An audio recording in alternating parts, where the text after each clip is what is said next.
de una manera similar a la que os he indicado, pues claro, te queda un Estado tirando por lo alto del 9, del 10% del PIB, que es un Estado 30, 40 puntos de PIB inferior, es decir, alrededor de un 80% inferior al que tenemos hoy. Tienes el mismo gasto en defensa, el mismo gasto en seguridad, que incluso aquí habría que planteárselo, pero por no entrar en ese detalle, porque el gasto en seguridad pues, puede estar perfectamente disparatado también por burocracias internas. Es decir, que, por ejemplo, España es el país de toda Europa con más personal en los cuerpos y fuerzas de seguridad del Estado por ciudadano de toda Europa, con mucha diferencia. Entonces, ¿hace falta tanto? Bueno, es otro debate, pero por no entrar ni siquiera en él.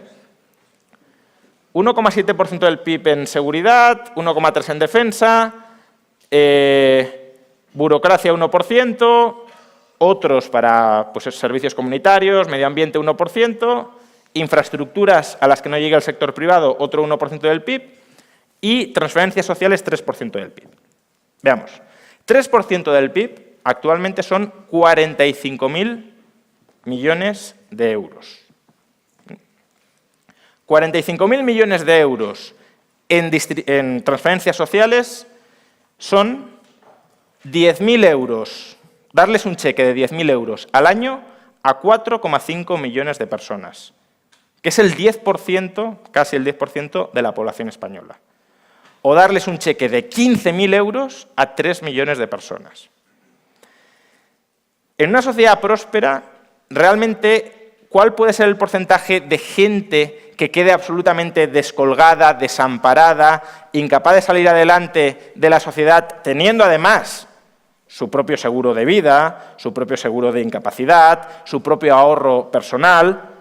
Claro, estamos hablando de todo eso, incluso de su propia red de asistencia social voluntaria y privada, como las que había antes de que el estado de bienestar surgiera y se entrometiera, toda la red de mutualidades que existían en sociedad y que el Estado se las cargó.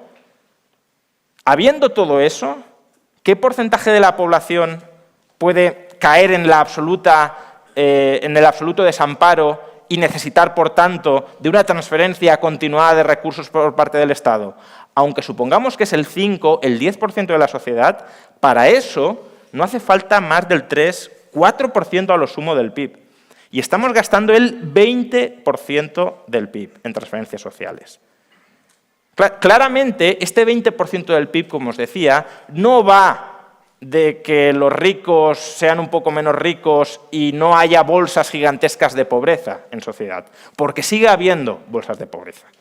Eso es lo escandaloso. Es decir, tenemos un Estado que pesa el 50% del PIB, supuestamente para que no haya pobres, y sigue habiendo pobres. Cuando además la forma de acabar con la pobreza, primero, no debería ser establecer transferencias clientelizadoras, pero, bueno, si dices, mira, siempre va a haber un porcentaje de la población, que es verdad, que en una economía de intercambio, en una economía mercantil, pues si no puede trabajar porque está totalmente incapacitado, pues no puede trabajar. Y ha de depender pues, de su ahorro propio, del ahorro de su familia, de las redes de asistencia social o, en última instancia, del Estado. Vale. Pero es que eso con el 3% del PIB lo tienes más que cubierto. O lo deberías tener más que cubierto, porque hoy no lo tienes cubierto.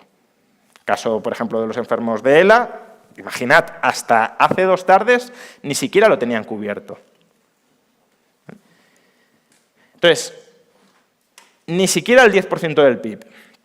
Y claro, una reducción del tamaño del Estado, porque claro, la siguiente pregunta es, vale, pero si reducimos tanto el tamaño del Estado y hay que empezar a pagar sanidad, educación, ahorrar para las pensiones, etcétera, ¿realmente la población podría hacerlo?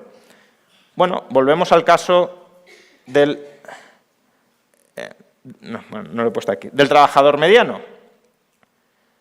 Una reducción del tamaño del Estado del 50% del PIB al 10% del PIB es una reducción de aproximadamente el 80%.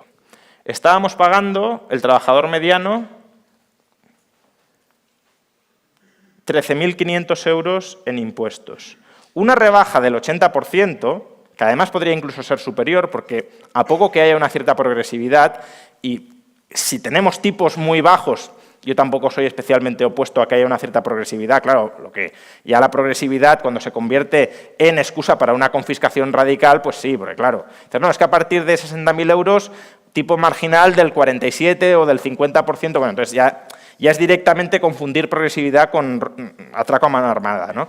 Entonces, si estamos hablando de tipos del 5, del 7, Singapur tiene un tipo impositivo sobre el IRPF progresivo. Pues claro, el tipo marginal máximo no sé si es el 10 o el 12. Entonces, una rebaja del 80%, que para el trabajador mediano podría ser incluso mayor, significa que su renta disponible para atender el pago de todos esos servicios que dejaría de proporcionar el Estado, pues se incrementaría en 10.000, 11.000 euros anuales por cada trabajador mediano.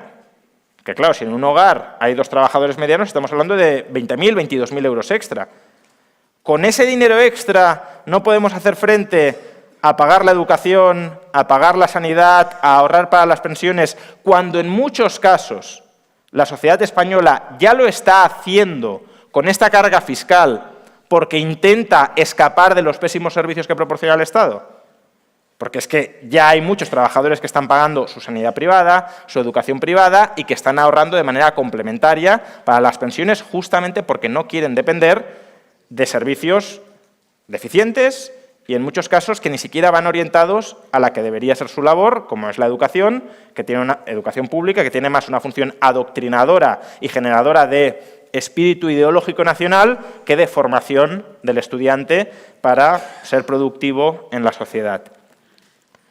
Pues hombre, en términos generales creo que sí, sobre todo teniendo en cuenta que además tienes la pata de ese 3% del PIB, 45.000 millones de cierta redistribución de la renta, que te puede ayudar a complementar cualquier caso al que no se alcance. Digo esto incluso desde una mentalidad, pues eso, redistribucionista de la renta, incluso socialdemocracia, pero socialdemocracia no a los niveles confiscadores actuales.